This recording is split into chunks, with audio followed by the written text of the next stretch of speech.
If your PMP exam is coming up soon, then you're in the right place because in today's video, we're going to be covering exam practice questions. So let's get started.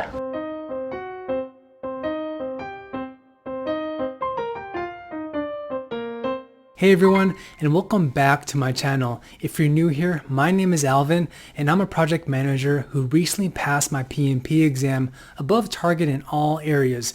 And on this channel, I'm here to share weekly practice questions, quizzes, and tutorials to help you become certified in project management. So make sure you subscribe to my channel and smash that like button so you don't miss out on any future upcoming videos.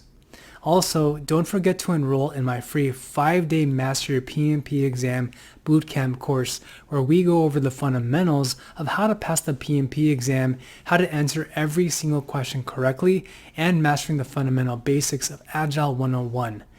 If you want to get started on your PMP journey the right way and learn from someone who recently passed the exam above target in all areas, make sure to sign up for my free course over at alvinthepm.com/bootcamp.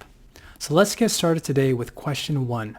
The project team is transitioning from a predictive to an agile approach for managing its engineering projects.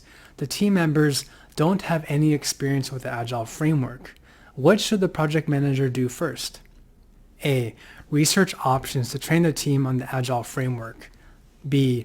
Update the project schedule to accommodate for training. C. Submit a change request to update the resource management plan. Or D. Request additional funding from the sponsor. Pause the video and think about which answer you think is correct. This is meant to be tricky, so take your time to think about it. If you chose A, then you're correct. This question is an example of a situation in which the team is transitioning from the predictive approach to agile. Be comfortable being able to answer these types of questions on your exam.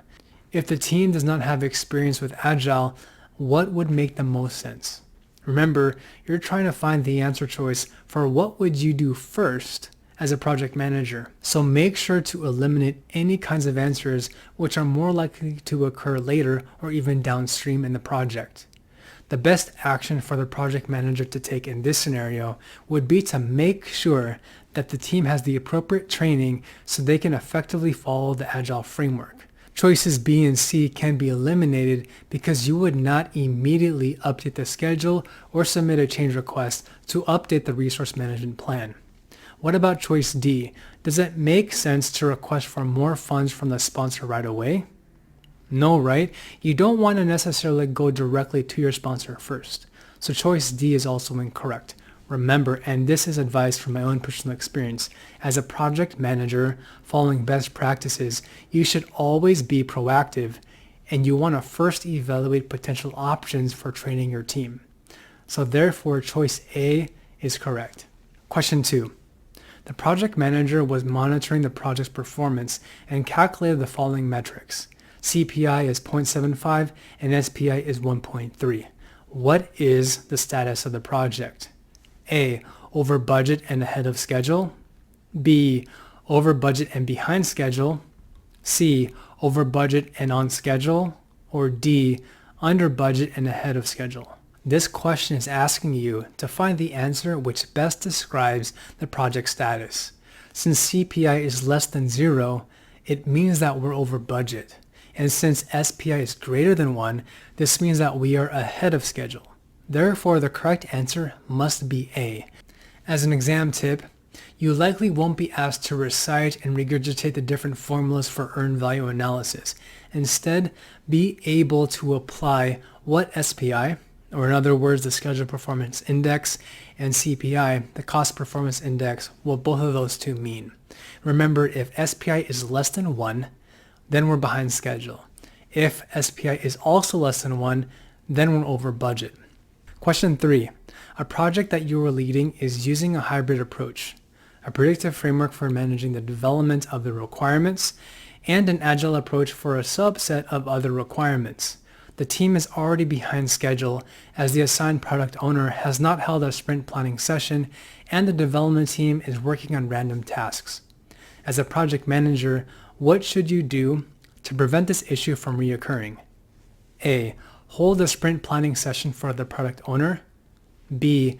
Request the development team to prioritize the sprint backlog.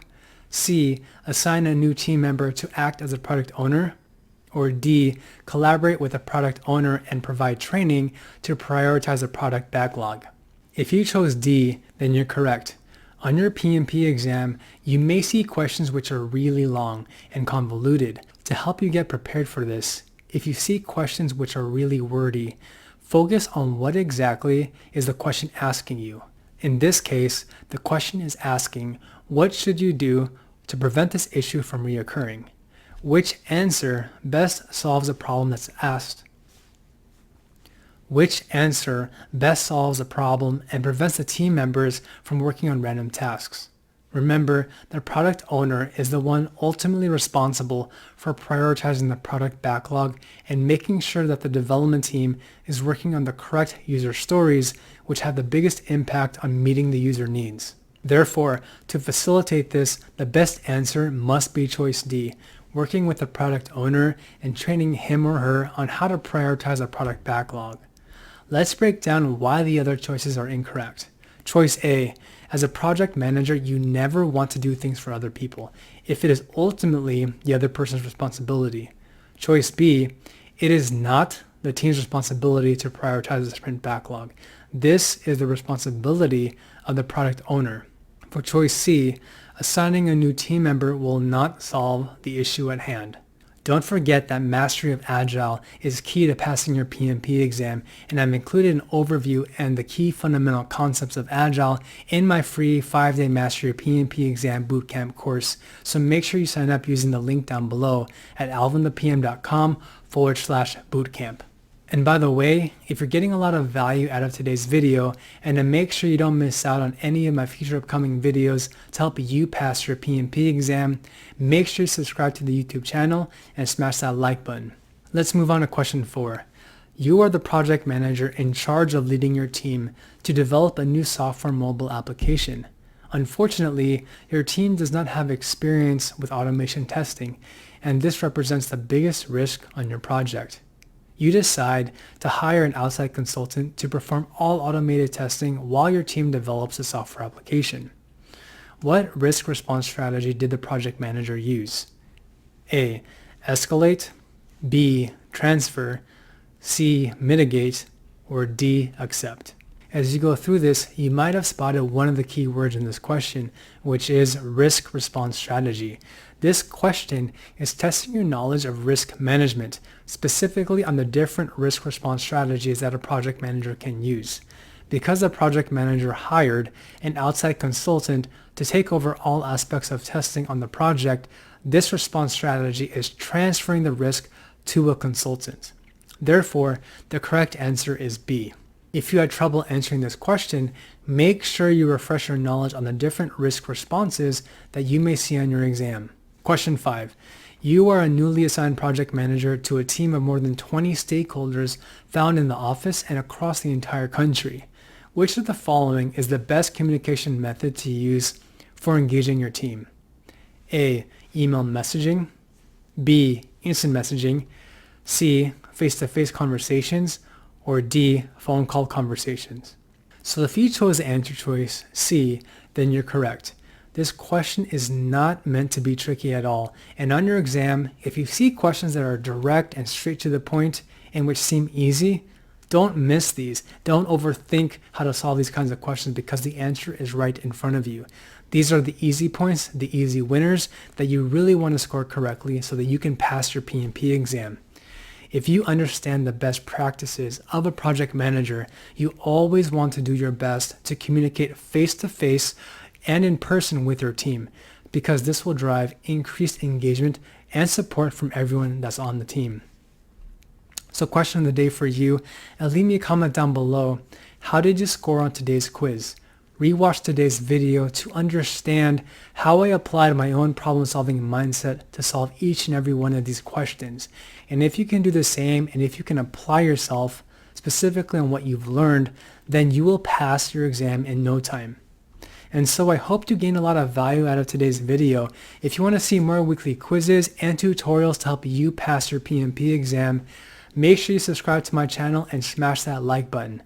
Until next time, it's Alvin the PM helping you become certified in project management, and I'll see you in next week's video.